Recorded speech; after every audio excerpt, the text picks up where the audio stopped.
Hola amigos, bienvenidos a nuestro canal. Hoy vamos a aprender español con una historia muy fácil. La historia se llama El desayuno de Juan. Escucha con atención y vamos a empezar. नमस्ते साथीहरू, हजुरहरूलाई Spanish by ममताको नयाँ क्लासमा स्वागत छ। आज हामी एउटा कहानीको माध्यमले स्पेनिश सिक्न जाँदैछौँ। कहानीको नाम हो जुआनको ब्रेकफास्ट। ध्यान दिएर सुन्नुहोस् र सुरु गरौँ। Juan tiene hambre. Juan is hungry. Juan भोकाएको छ।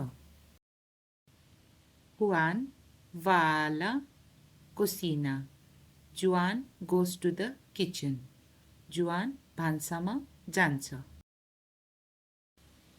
Él quiere café y pan.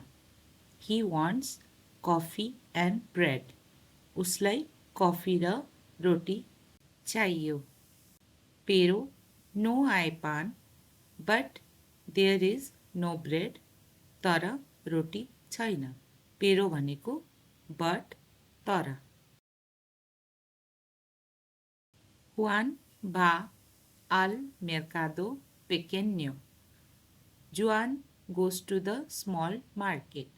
Juan सानो बजार जान्छ। Mercado भनेको मार्केट, बजार। Pequeño भनेको सानो, small. El mercado es azul y blanco. The market is blue and white. बजार नीलो र सेतो रङको छ।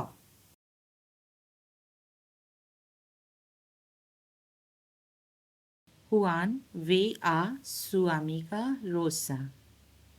Juan sees his friend Rosa. जुआनले आफ्नो साथी रोजालाई देख्छ। Hola Rosa, ¿tienes pan?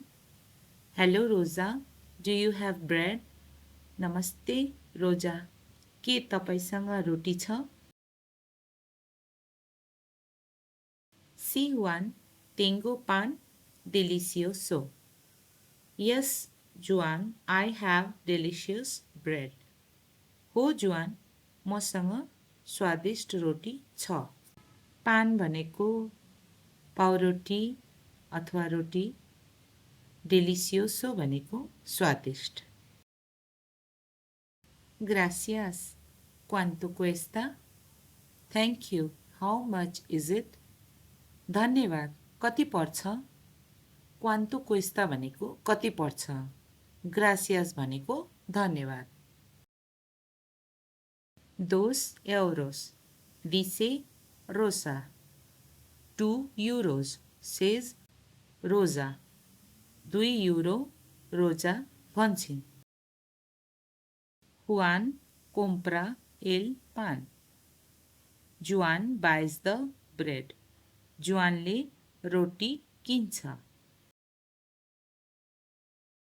Ahora Juan tiene café y tiene pan. Now Juan has coffee and has bread.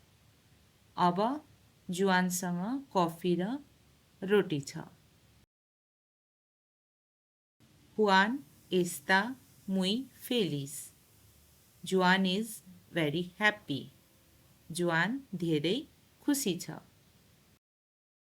आजको लेसनमा हजुरहरूले देख्नुभयो होला, सिक्नुभयो होला हामीले कसरी पहिला सिकेको वर्ड्सहरूलाई युज गरेर एउटा सानो स्टोरी बनायौँ।